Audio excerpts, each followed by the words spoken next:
The hell was that? 2020, right? Yeah, I put out some fun content on the channel. You know, we had some good times together last year, but I'm really, really glad it's over. I'm looking forward to 2021. And you know what I'm really looking forward to the most this year is all of the holidays, because there's a lot of holidays in a year, and almost every single one of them has a fun horror movie attached to it. Not just some big name horror movie that you know, but a lot of little more obscure ones, some lesser known holiday films out there, which is what we're going to check out today. We're going to check out 12 holiday themed horror movies for your 2021.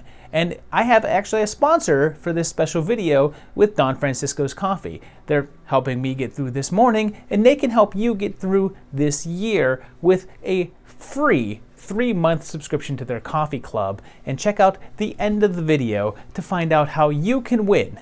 It's going to be a lot of fun, but for now, let's get festive. So for your most obvious choice of New Year's horror, you probably want to check out Terror Train with Jamie Lee Curtis from 1980. It's a classic slasher set on a train on New Year's Eve, but if you want something a little different, maybe give a gander to New Year's Evil from the very same year. It's from the director of the completely insane Demon Warp, which I need to find a way to talk about in a video at some point, and fits the bill as an essential New Year's Eve horror flick. It's about an LA disc jockey with some really unfortunate makeup, and her son, who kind of looks like someone from the 2000s, cast in a movie about what people thought people in the 1980s looked like because he's that much of a caricature. Our premise is that this prank caller says that he's going to kill people at midnight, and this guy's an overachiever, as his intent is to hit midnight on each time zone, starting with New York. Meanwhile, her son has problems of his own, while we get our occasional odd musical interlude from bands whose musical style and clothings just really don't match up.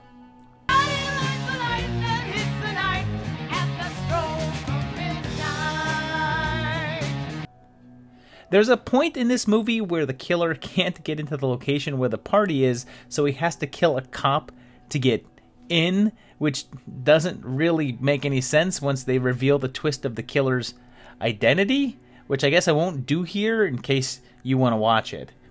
It's a pretty wild and fun 80s slasher flick with all of the trappings you'd expect, and a pretty fun soundtrack. Where you may end up on top of that, still number one, dumb. When it comes to Valentine's Day and horror, you're thinking My Bloody Valentine. That they pretty much go hand in hand.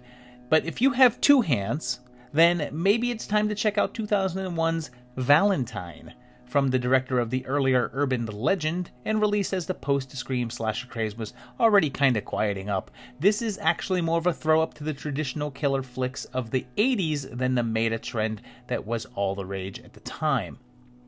Like a lot of the films from that era, it features a bevy of faces from TV shows like Grey's Anatomy Girl, who gets a creepy card and is killed by a Cupid-masked assailant whose nose bleed when they kill. We also get Wendy Peppercorn and Carmen Ibanez, and can we take a second to appreciate the casting of a young version of Denise Richards?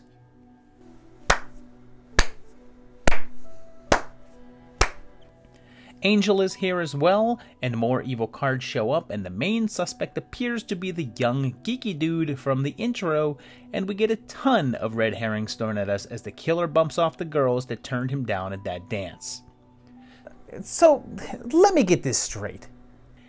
Kid goes to dance, asks several girls to dance with him, and they decline.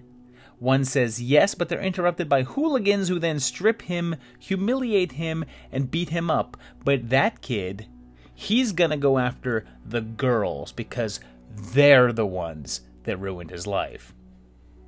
This guy is like the ultimate incel. And here's the thing, because I'm gonna spoil the ending of this one, so if you don't want to know how it ends, just skip ahead. but Adam ends up being the killer, which doesn't make any sense, since the whole thing was that he wanted revenge on the girls for, I guess, ruining his life. But dude, you have your revenge. You're David freaking Boreanaz now, so just kick up your feet and call it even. So for St. Patrick's Day, you're thinking about watching Leprechaun with Warwick Davis, but you shouldn't because it takes place over the summer. So if you want some genuine St. Paddy's Day vibes, you've got to go with Leprechaun 2, which actually takes place on the holiday. But if you actually want something totally different, check out Red Clover, otherwise known as Leprechaun's Revenge and St. Patrick's Day Leprechaun. From 2012, it's one of them sci-fi movies, so make sure your expectations are low. Karen here sets loose a mythical monster in the woods. Way to go, Karen.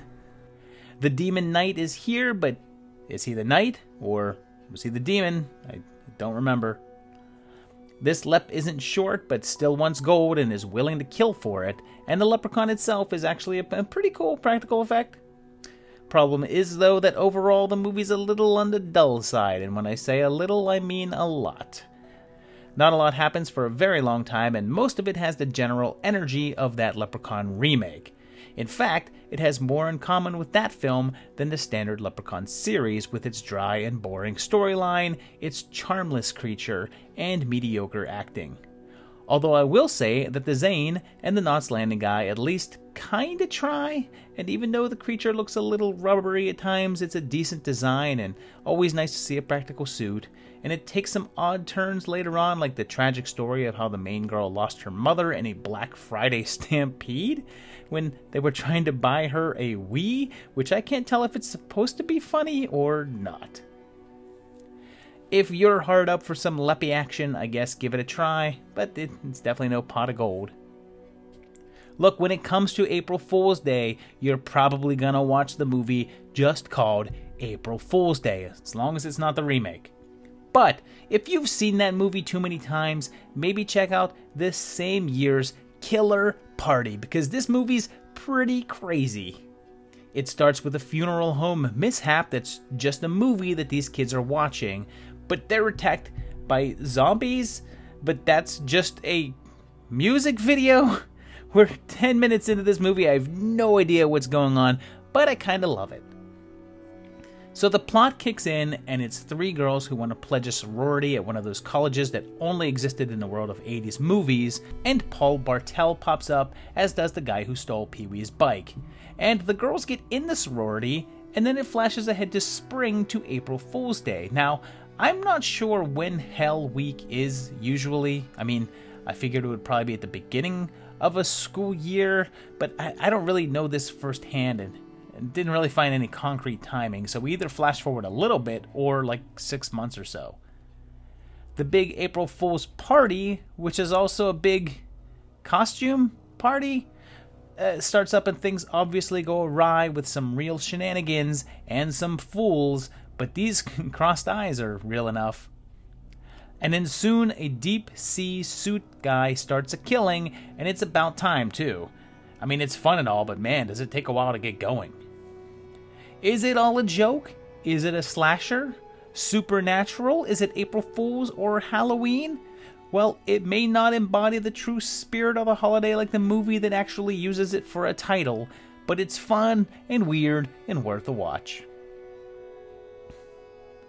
Alright, with Easter, it's tough because there aren't really any big name movies set on the holiday. I mean, unless you count Passion of the Christ as a horror movie, which I kinda do. But other than that, there's, I guess, Critters 2, which features a guy in a bunny suit getting offed, and an egg hunt gone wrong. Beyond that, though, I really wanted to try to talk about 2014's Easter Sunday with Robert Z'Dar and Ari Lehman, but I couldn't track down a copy, so maybe it's time to experience Easter Bunny Bloodbath, directed by Richard Mogg, and the first of what are known as the Rickmo movies, all made for the tiniest budget possible.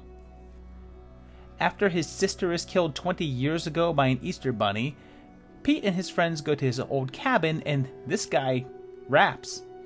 Yo, hey y'all best believe I think I'm gonna make some MC noise from Steve. You know how we're going all the time, cause I'm hot as a heater. Come on, make some noise for Peter.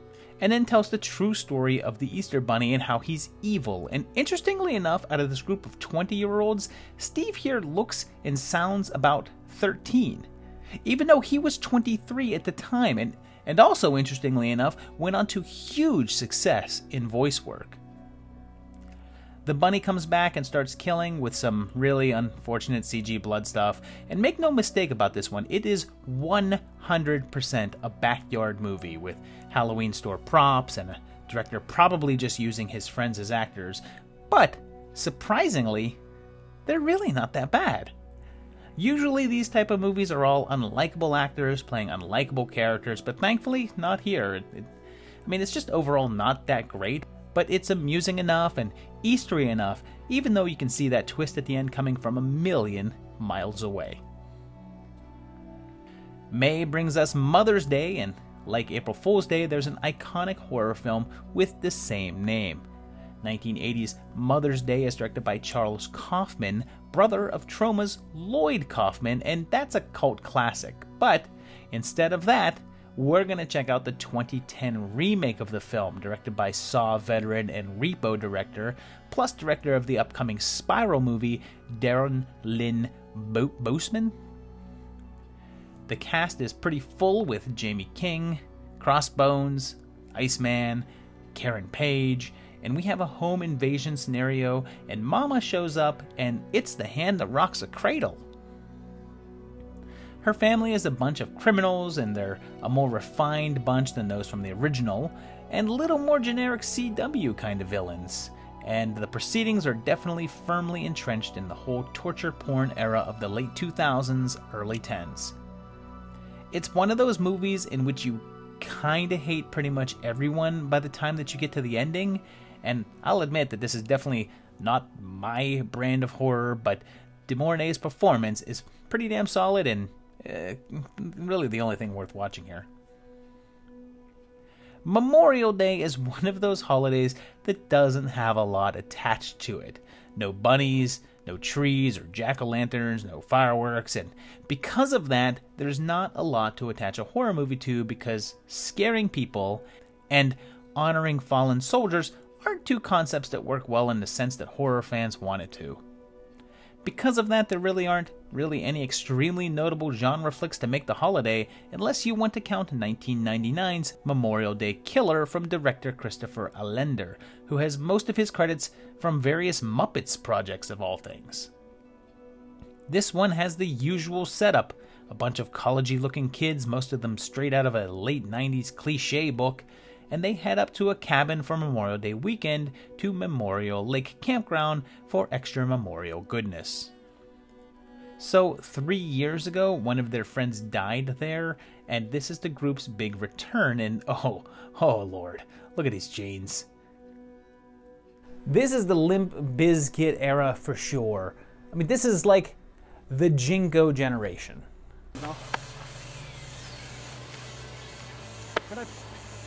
Anyway, your standard bunch of killings happen, and it wants to be a Scream-style whodunit, I guess, although the killer is kinda obvious, and the production level is only like 17% better than one of the Camp Blood movies, but it's not unbearable like those are.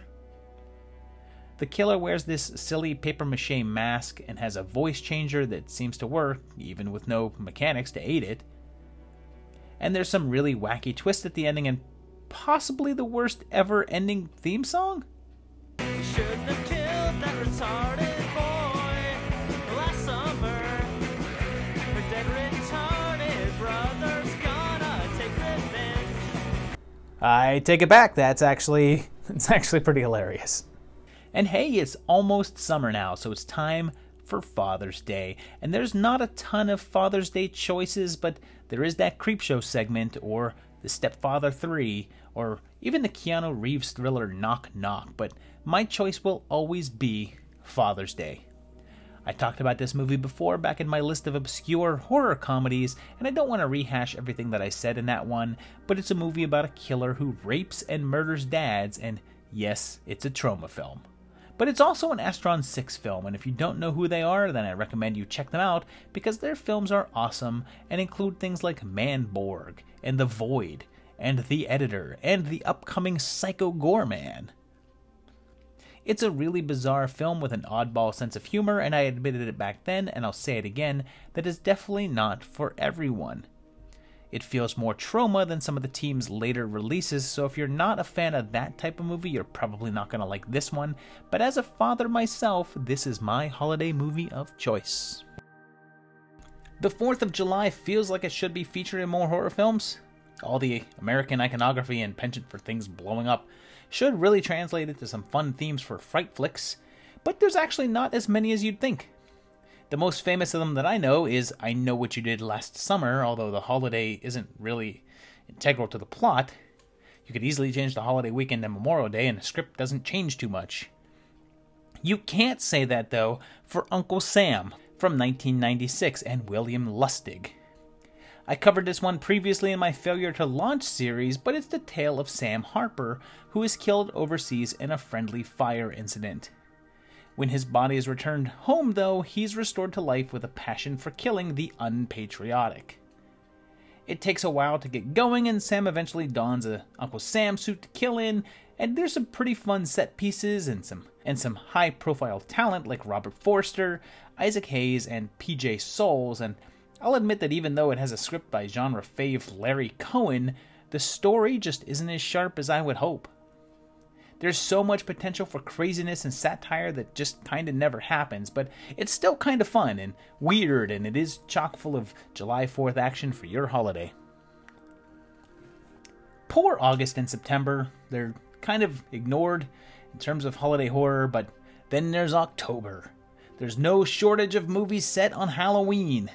I think you know the most famous one, and of course there's also Trick or Treat, not to be confused with Trick or Treat. But then there's also Hack-O-Lantern from 1988, which is the tale of little Tommy here and his grandpa, who looks like the frontman of a 90s cover band in this outfit, and his mom is kinda discount Debbie Harry. And it turns out that Grandpa's the head of a satanic cult. We then flash ahead to adult Tommy and Gramps dressed age appropriately now, and everyone acts the hell out of everything here.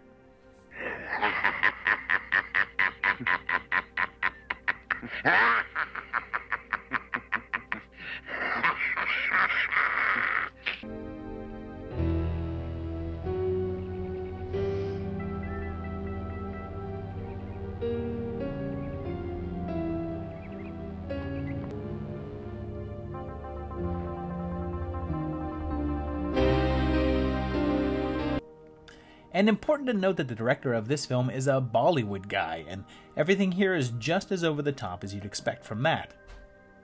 And of course, similar to Killer Party, the movie just kinda randomly turns into a weird heavy metal video at times, and some guy in a weird mask just starts killing people.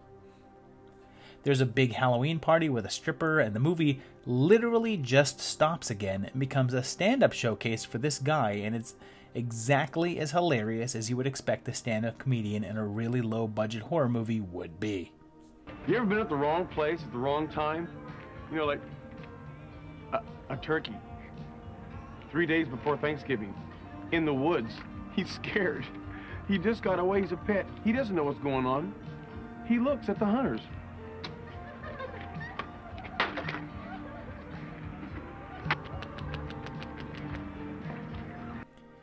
Can Tommy resist the pull of the dark side? Get ready for some weird twists and turns as things get pretty bizarre, even if they never really get that good, but it sure is entertaining for your Halloween. Thanksgiving is another holiday that just doesn't get a lot of representation in horror films, even though there's plenty of Turkey Day tropes that could lend itself to some good scares, but there are a few. The most notable, notorious, I guess, is Thanksgiving, which I recently covered, and it's got a lot of holiday stuff happening, but I realized that it's not for most tastes, so instead check out Blood Rage from 1987, which was also known as Slasher. And holy crap, is that baby Ted Raimi selling condoms? who the heck is buying condoms from a guy in a bathroom with the condom's safety pinned to his vest? Mary Hartman is here, and her 2 kids invent their own popcorn butter, and little Terry blames Todd, and then 10 years later, little Todd is grown up, and there's a hilarious voiceover that literally just explains everything that is happening on screen. Facing the fact that Todd's memory of the incident cast suspicion on his twin brother Terry was not that easy for her. On Terry?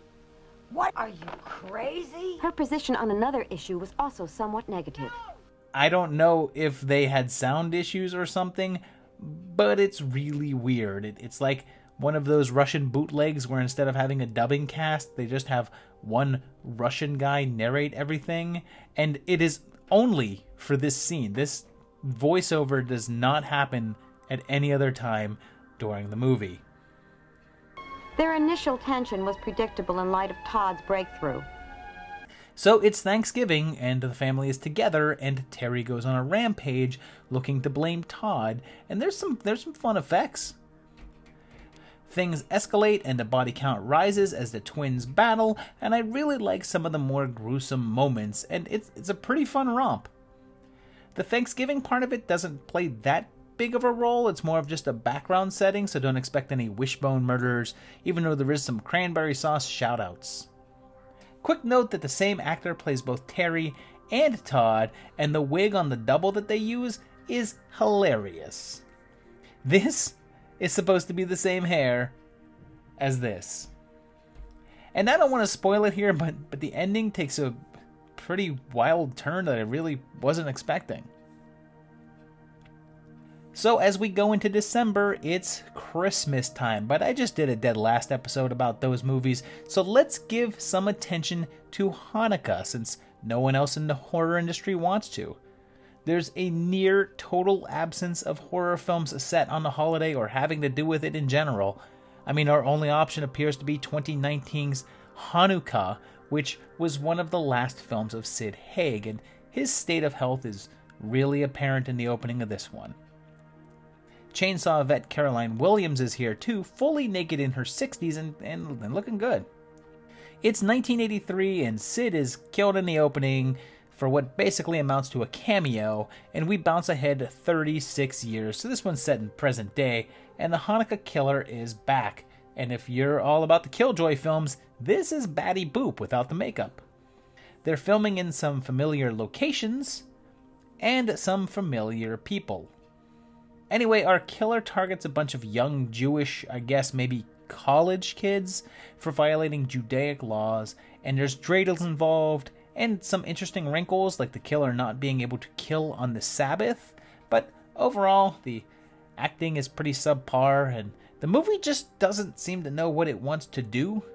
Is it a serious and dark torture porn movie, or is it going for a ridiculous holiday satire? I don't know, and I'm not sure that Hanukkah does either. It's got some late-in-the-game cameos from Roger Rabbit and the incredible Dick Miller in his very last film role, and if this is the only Hanukkah movie that horror has right now, someone, make another one, please? So there you have it. It is 12 movies, one for almost every single holiday of the year. There's a few that don't really have a horror movie attached to it, but hopefully this will get you through your year and your holidays. If you know of any holiday movies that I missed down below, especially some of the more obscure ones, please leave it in the comments. If you like these movies that I've talked about, please let me know down below as well too. I want to hear lots of comments this year in 2021. Give me as much info as you can. Please like and subscribe this video. And hey, let's talk about who's going to win this subscription to the coffee club from Don Francisco's Coffee, who are some of the best organically grown coffee that you're going to find. Here's how to win.